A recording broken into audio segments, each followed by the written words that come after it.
Hey guys, how's it going? SoCal Preppers here, doing a video today on Father's Day weekend. What better way to spend a Father's Day than making your own ammo? Hey! Alright, so today we're making some 223s. Who doesn't like do-it-yourself bullets, huh? So anyway, thought I'd do a quick video regarding an issue I'm having with not the Dillon machine, but the primer feeder.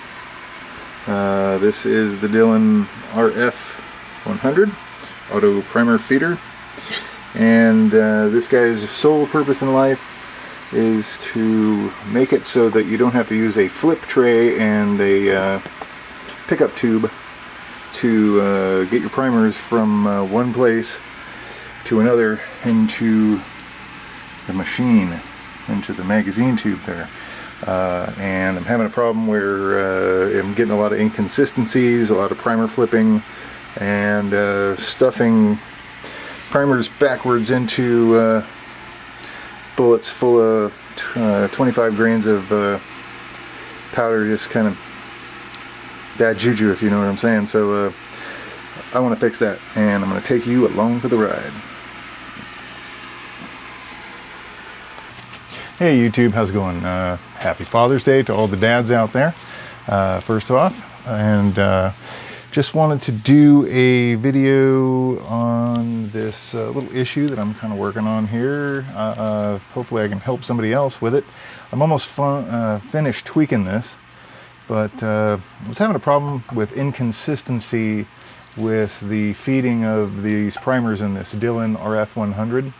What I was getting was either the primers would really creep up this ramp slowly and just kind of clog up right here, or when you turn the rheostat that's down here, if you're familiar with this, this rheostat right here, little knob, controls the speed at which the motor vibrates the whole machine, which kind of is the basis of the whole device.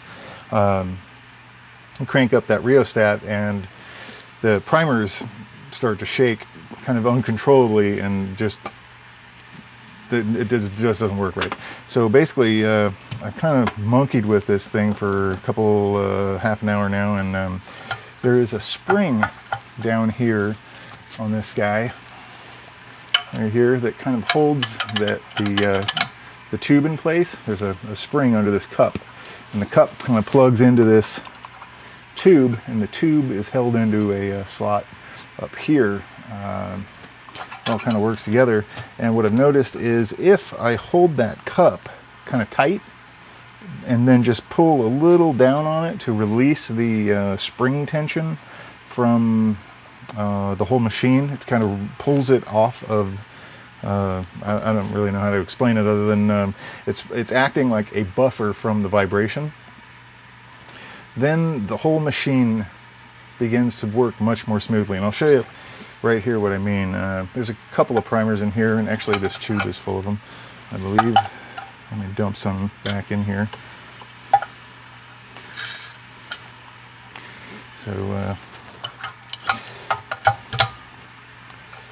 So right now the rheostat's turned all the way down, and this is what I was getting. I'll crank it up and I'll show you. It's kind of loud, so I'm going to stand aside so the microphone doesn't pick up too much of that noise, but you can see in there that the primers are jumping around. You might actually have some that are going into the tube upside down.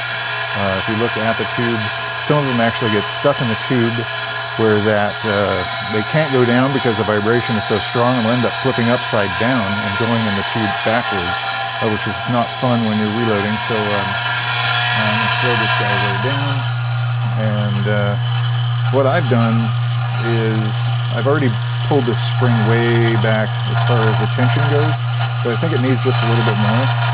Now I'm going to pull that down on this spring.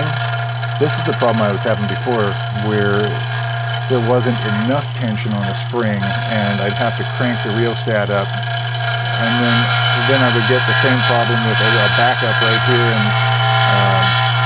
you know. Anyway, I'll show you how I fixed that.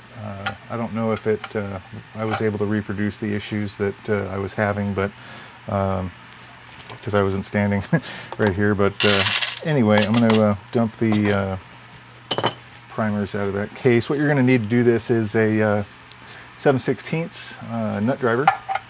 First off, unscrew the protective little plastic cover that covers the primers up when you dump them in there.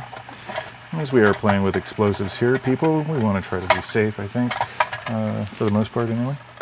And the next thing you're going to want, we're going to unplug this so we don't electrocute ourselves involuntarily. Pour the rest of the primers out of there. And get you zoomed in here. I'll show you exactly what we're going to be doing here. Oh, pardon me for the camera shake there. All right, we're going to get in here. And what we're going to be doing is taking this thing off, and the spring that we're going to be messing with is inside this cup. And this kind of acts as a bushing for that primer tube. And what we're trying to do is add enough spring tension to that primer tube that it kind of absorbs the same vibration that this upper plate is getting, but at the same time we don't want to over tighten it because we're just going to amplify the problem at hand. So you're going to have to do this in baby steps, but the next thing you're going to do is pull this E-clip off. Get that in the center of the picture for you. And I'm just going to use a large flathead screwdriver here and just kind of work it back and forth until it pops off, and then be sure to hold it so it doesn't go flying through the bottom. And we'll move this aside. Now what we're left with is a little steel nub with a spring and this black cover. So you'll notice inside there is a I can never remember the name of what those things are called, but you'll need a pair of these fancy pliers to remove it. As soon as the video is over, I'll remember what it's called and feel like a jackass. But in the meantime, I'm going to just pull this out, and you kind of want to keep your thumb on there, on that thing, because it is spring loaded, and it's going to, this piece of steel is going to want to fly out at you. Not at supersonic speed, but it is under some tension. So let me pan out a little bit because the camera is kind of having issues auto-focusing here. So here's the spring we're talking about here. This one I've lengthened a bit, and actually it's a little bit too long. So I'm going to try to shorten it by pushing and twisting on it. But I'll tell you what I did do was, instead of pulling from the outside of the spring, I actually was pulling on the very middle of the spring. If you're familiar with auto racing at all and the way they set up their cars for especially rally racing or bumpy roads in IndyCar, or at least back in the 90s anyway, when I was really following it, they would take spacers and wedge them. They still do this in NASCAR. They wedge them in between the springs, so the outside of the spring still has a finite amount of dampening, but the tighter the spring compresses, the more quickly it becomes stiff, so to speak. They used to call it a progressive spring.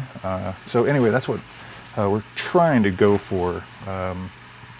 You want more finite amount of movement at the top and more stiff in the middle, so it's still absorbing but stiff at the same time. Pushing outwards is really what we're looking for. So yeah,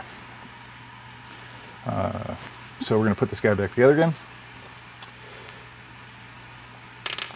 and just basically reverse the process you took to disassemble it. And this is the second time I've made this video, actually. The first time I made it, I got 3/4 of the way through the video and happened to notice that my little wireless microphone had fallen off. And I had to go kind of go see if I could salvage the video, and I'm really pleased with it. So I'm starting over again. Get this clip put back in here.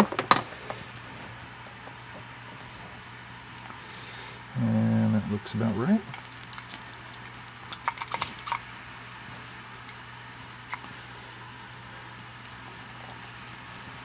There we go. It wasn't quite seated. So, all right, we got our clip back in there. And we'll put it back in our machine here with the E-clip that we removed from it.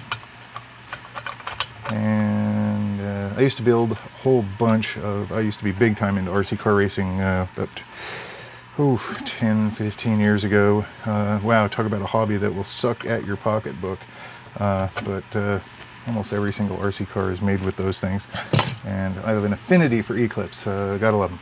Great engineering feat next to the staple. So, or paper clip rather. Get this plug back in. And what we're hoping for is those primers go just a little bit slower around that tube and maybe be a little more quiet, I'm hoping. So we got this in there and closed up, and I'm just going to dump a couple of primers in here. And just for viewing purposes, I'm going to run this thing without the lid on it so you can really see what's going on. They kind of run up this ramp counterclockwise, you saw it. But actually what we're looking for is this thing to be a little bit slower. So cross your fingers, let's see what we get. Yeah, I think it is a little bit slower than it was before.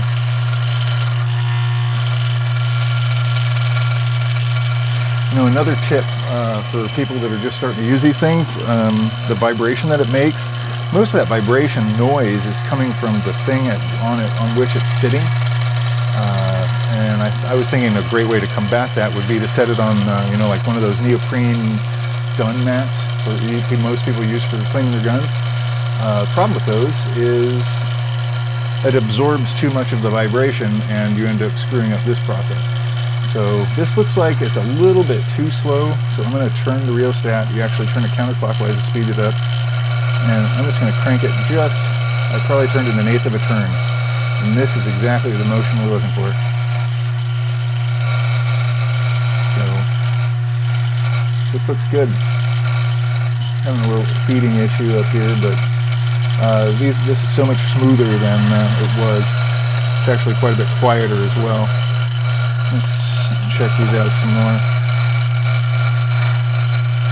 And actually, just for an experiment, I'm going to put the top back on this thing, because I did notice, aside from the fact that making a little bit more noise because the vibration reverberates so nicely off of this hunk of plastic, the softness in the plastic does absorb a little bit of the vibration and kind of smooths out the whole process. And I don't know if Dillon made that intentional or not. Maybe it might have been an after the fact bonus, but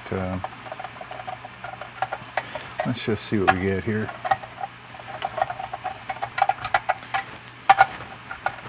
And I'll tighten it up. We'll go for some more here.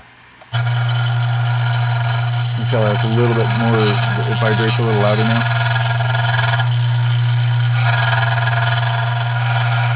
And that noise that you hear is a spring vibrating against the, damn, that's annoying.